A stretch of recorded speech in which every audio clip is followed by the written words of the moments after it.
स्थान पुरंदर किला महाराष्ट्र। नाम संभाजी राजे भोसले, पिता शिवाजी राजे भोसले। देखिए इतिहास के एक महान योद्धा की हकीकत। धर्म पर मिटने वाला शेर शिवा का छावा था। महापराक्रमी महाप्रतापी एक ही शंभू राजा था। खैर मैंने छावा मूवी तो नहीं देखी है, लेकिन इतिहास को टटोलने की जरूर कोशिश की है। जो दुनिया को छल बल से जीतने का हिम्मत रखता हो, जिसकी याद में बड़ी बड़ी इमारतें बनाई गई हों, दुनिया की 1/4 संपत्ति जिसके पास हो, लेकिन उसकी कब्र के लिए महज 2 गज जमीन मिली हो। ये वो मुगल बादशाह जिसकी 40 लाख स्क्वायर में फैली सल्तनत यानी 15 करोड़ की रियासत थी, लेकिन उसकी कब्र को खुले आसमान के नीचे महज 2 गज जमीन मिली। हम बात कर रहे हैं इतिहास के सबसे क्रूर राजा औरंगजेब और संभाजी महाराज के बीच हुए युद्ध की।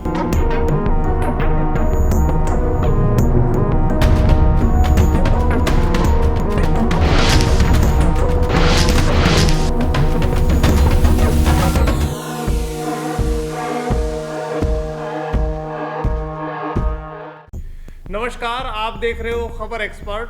और आज भारत ही नहीं पूरी दुनिया को पता होना चाहिए था कि क्या थे छत्रपति संभाजी महाराज। इनका इतिहास बड़ा ही दिलचस्प है। 9 साल युद्ध का कौशल और 13 साल में 13 भाषाओं का ज्ञान और 109 युद्ध, एक भी युद्ध नहीं हारे थे वो थे छत्रपति संभाजी महाराज। छत्रपति संभाजी महाराज के बारे में जानने से पहले उनके पिता शिवाजी महाराज के बारे में जीवन परिचय जान लेते हैं, क्योंकि बेहद जरूरी है।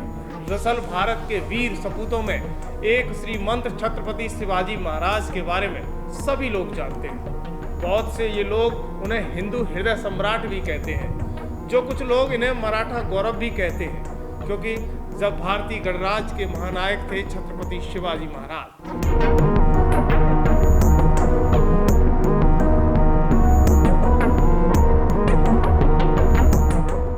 इनका जन्म 19 फरवरी 1630 में मराठा परिवार में हुआ था। कुछ लोग 1627 में इनका जन्म मानते हैं। इनका पूरा नाम शिवाजी भोसले, शिवाजी माता पिता शाहजी और माता का नाम जीजाबाई के पुत्र थे। उनका जन्म स्थान पुणे स्थित शिवनेर का दुर्ग किला माना जाता है। दरअसल हम आपको बता दें कि शिवाजी युद्ध कौशल में बहुत ही निपुण माने जाते थे। बचपन में खेल खेल में जीतना उन्होंने सीखा था। शिवाजी महाराज के 2 बेटे थे। उनके जीवन के अंतिम वर्ष और उनके ज्येष्ठ पुत्र की धर्म विमुक्ति के कारण परेशानियों में बीते थे। बताया जाता है कि शिवाजी 1680 में कुछ समय बीमार रहने के बाद अपनी राजधानी पहाड़ी दुर्ग में राजगढ़ में 3 अप्रैल को उनकी मृत्यु हो गई। उनके साम्राज्य को उनके बेटा संभाजी ने चलाया। संभाजी यहाँ से शुरू होती है असली कहानी। इस कहानी को ध्यान से सुनिएगा। आखिर उस आक्रांता ने क्या क्या किया, क्या क्या जुर्म संभाजी महाराज के साथ ढाए। औरंगजेब की विशाल शक्ति के बावजूद संभाजी ने अकबर को शरण दी, बल्कि एक खत लिखकर उन्हें भी चेतावनी दी। उन्होंने अपने पत्र में लिखा था कि बादशाह को अब दिल्ली वापस लौट जाना चाहिए। याद रखें कि हम और हमारे पिता, हम उनकी जेल से बचकर निकल चुके हैं, और अगर वो अब भी नहीं अपनी जिद से छोड़ेंगे तो हमारी पकड़ से छूटकर दिल्ली नहीं पहुंच पाएंगे। अगर उन्हें ये मंजूर है तो बेहतर होगा कि वो दक्कन में ही अपनी कब्र की जगह चुन लें। संभाजी राजे की ये बात औरंगजेब के लिए एक भविष्यवाणी साबित हुई। बताया जाता है कि औरंगजेब के पास 5 लाख की आबादी वाला चलता फिरता शहर था, जिसमें 30 नील के घेरे थे। तंबुओं का शहर माना जाता था। 250 से अधिक बाजार थे। 5 लाख की फौज थी। 50,000 ऊंट थे और 30,000 हाथी।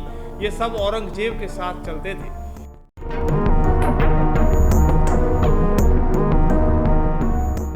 इस लंबी लड़ाई के बाद औरंगजेब ने मराठाओं को खत्म करने में कामयाबी कभी नहीं पाई, और उसकी मौत के बाद मराठा सबसे बड़ी ताकत बनकर उभरे। कई बार मुगलों को मराठाओं ने दिल्ली आकर बचाया। इस मराठा साम्राज्य की नींव छत्रपति शिवाजी महाराज ने डाली थी, और इसको मजबूती दी उनके बेटे संभाजी राजे ने। संभाजी और औरंगजेब का सामना हुआ जब संभाजी महज 9 साल के थे। बताया जाता है कि साल 1959 में जब दक्कन में छत्रपति शिवाजी महाराज ने तमाम सारे किलों पर कब्जा किया था, तमाम सारे निजाम और राजाओं को मिलाकर औरंगजेब ने दक्कन फतेह के लिए ऐलान कर दिया था, लेकिन मराठों पर उनका कोई जोर नहीं चला। लिहाजा औरंगजेब ने अपने मामा शाइस्ता खां को दक्कन का सूबेदार बनाया। शाइस्ता खां शिवाजी के हाथों घायल होकर उल्टे पांव भागा और तब औरंगजेब ने जिम्मा सौंपा अपने भरोसेमंद सरदार राजा जयसिंह को। उन्होंने शिवाजी के महत्वपूर्ण किले में एक पुरंदर के किले को कब्जा कर लिया। शिवाजी की स्थिति कमजोर हुई और उन्हें संधि करनी पड़ी। साल 1965 में एक संधि हुई और फिर एक बार बुलावा आया। उसमें लिखा गया था कि आपको बतौर शाही सम्मान आगरे का न्योता दिया जाता है। मन में बिना कोई संकोच रखे यहाँ आए। इस खत के साथ आपके लिए सही पोशाक और 1 लाख रुपए भिजवाए गए हैं। 12 मई 1966 में छत्रपति मुगल बादशाह के दरबार में दाखिल हुए। उनके बेटे संभाजी भी उनके साथ दरबार में पहुंचे। ऊंचे तख्त पर बैठा औरंगजेब दरबान आवाज लगाता है, शिवाजी राजे हाजिर हो। उसके बाद शिवाजी ने उनसे सलाम भी किया और औरंगजेब ने एक पलक नीचे देखा, फिर ऊपर देखने लगे और शिवाजी को सबसे पीछे खड़े होने को बोला गया और उससे गुस्सा होकर शिवाजी वहां से अपने कमरे में चले गए। फिर शिवाजी को जयपुर सराय में भेजा गया और उन्हें वहां पर कैद कर लिया गया, लेकिन शिवाजी ने वहां से बाहर आने की कई कोशिशें की। औरंगजेब को सूचना मिलती है कि शिवाजी की तबीयत बहुत खराब है और वो अपने कमरे से बाहर नहीं निकलते और कमरे का दरवाजा बंद रहता है। फिर औरंगजेब के द्वारा उनकी खिदमत में फूलों की टोकरियां और फल फूल भेजे जाने लगे। शुरू में सारी चीजें दरबारियों द्वारा विधिवत चेक की जा रही थी, लेकिन बाद में 19 अगस्त 1666 की तारीख शिवाजी टोकरियों में बैठकर चुपके से बाहर निकल जाते हैं। ये असल में शिवाजी की तरकीब थी, बीमारी का बहाना बनाकर कमरे में रुकना, फिर वहां से निकल जाना और अपनी जगह अपने चचेरे भाई हीरो जी को अपनी जगह पर लिटा दिया गया और हीरो जी वहां शिवाजी के दोनों एक जैसे दिखते थे। इस तरह वो आगरे के किले से निकलकर उन्हें संभाजी को अपने रिश्तेदार के पास छोड़ा और ये अफवाह फैलाई कि संभाजी को मार दिया गया है। संभाजी बचपन से ही थोड़े बागी किस्म के थे। उन्हें 1678 में पनाड़ा के किले में भेज दिया गया। यहाँ वो भाग निकले और फिर दोबारा से वो मुगलों के साथ रहे। एक दिन उन्हें मालूम हुआ कि दिलेर खान उन्हें पकड़कर दिल्ली भेजने के लिए योजना बना रहा है। ये सब जानकर महाराष्ट्र लौट आए। फिर उन्हें पनाड़ा भेज दिया गया और फिर शिवाजी महाराज का देहांत हो गया और उन्हें छोटे बेटे राजा राम को राजा बनाया गया। ये खबर सुनकर संभाजी अपने साथियों के साथ मिलकर एक योजना बनाते हैं और उन्हें पनाड़ा के किले पर कब्जा कर लेते हैं और फिर पहुंचते हैं राजगढ़, जहां 20 जुलाई 1980 को संभाजी का राज्याभिषेक हुआ। राजा बनने के बाद संभाजी ने बड़ा फैसला लिया। बताया जाता है कि 1981 में बुरहानपुरा पर धावा बोला।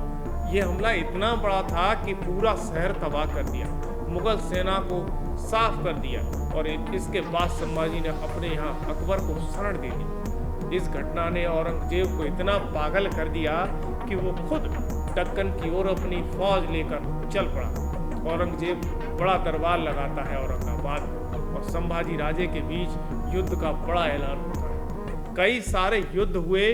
8 साल तक संभाजी मुगलों के कब्जे में नहीं आए थे। अंत में 1687 में एक निर्णायक लड़ाई हुई और बाई के मैदान में मुगल फौज और मराठा सेना मैदान में थे। इस युद्ध में उनके सेनापति हम्बीरा राव मोहिते की मृत्यु हो गई। इस समय संभाजी के साथ बड़ा विश्वासघात हुआ। ये वो पल था जब संभाजी के साथ विश्वासघात होना यहीं से शुरू हुआ। दरअसल छत्रपति संभाजी महाराज औरंगजेब को युद्ध हरा देते, लेकिन एक व्यक्ति था गनोजी शिर्के, संभाजी महाराज के साले यानी उनकी पत्नी के भाई ने विश्वासघात किया और दुश्मन को बता दिया कि छत्रपति संभाजी महाराज कहाँ मीटिंग करने जा रहे हैं। इसके बाद औरंगजेब ने तुलापुर में कैद कर लिया। कैद करने के बाद संभाजी महाराज को यातनाएं देना शुरू की गई, जिन्हें सुनकर आपका दिल कांप जाएगा। पहले संभाजी महाराज को ऊंट पर उल्टा लटकाकर पूरे शहर में घुमाया गया और फिर उनसे अपने धर्म को बदलने के लिए जबरन प्रेशर दिया गया, लेकिन वो नहीं माने तो फिर कहर बनकर टूटा औरंगजेब। धर्म मतलब आस्था, और आस्था बदली नहीं जाती औरंगजेब। संभाजी 1000 बार जिएगा, 1000 बार मरेगा, मगर हिंदू धर्म नहीं छोड़ेगा।